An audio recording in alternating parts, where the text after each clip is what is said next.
Rushton. Gweithio'r bel mas. Mwandwy a Rushton yn cyfuno. Rushton ar ochr y cwr Cosby. Yn ergydio. Alex Lang. Yr eilydd yn falch iawn o weld hwnna'n mynd heibio'r bar. Jordan Lamb yn hoffi'r rhedeg. Rhedeg at Mills Evans. Basta at Will Evans. Bron iddo fe cael y bel na at Mael Davies. A bydde hwnna wedi bod yn gôl dda i'r Met yn erbyn llif y chwarae. Tabliad yna ni'n hir. Heniad da gan Mills Evans. Bel yn dod nôl fe'n i'r cwr Cosby. Camgymeriad wrth Jones!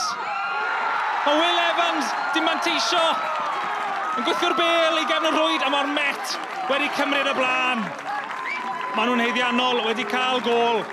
A camgymeriad wrth Jones na throi y cyfle i Will Evans agor ysgorio. Ail gôl fe y tymor yma. I suppose the players in the dressing room now, and people start mentioning league tables this early, is a dangerous thing. The most important column for me at any stage throughout the season is the clean sheets column.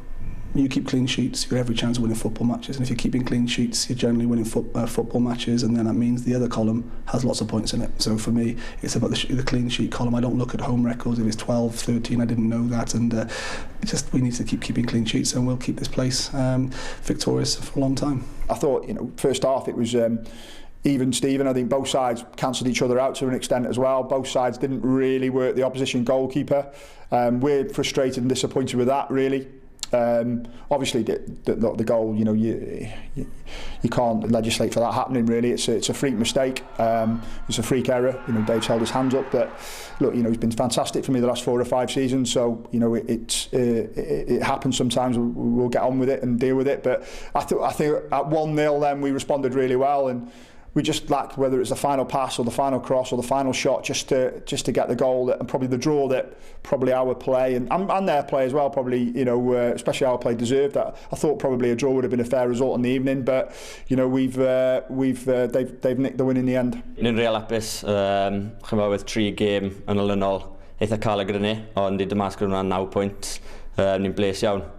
Ond hyn o gêm anodd iawn, ni'n gwybod bydd yn mynd i fod yn gêm anodd, ond neis i cael y 3 pwynt yn diwedd.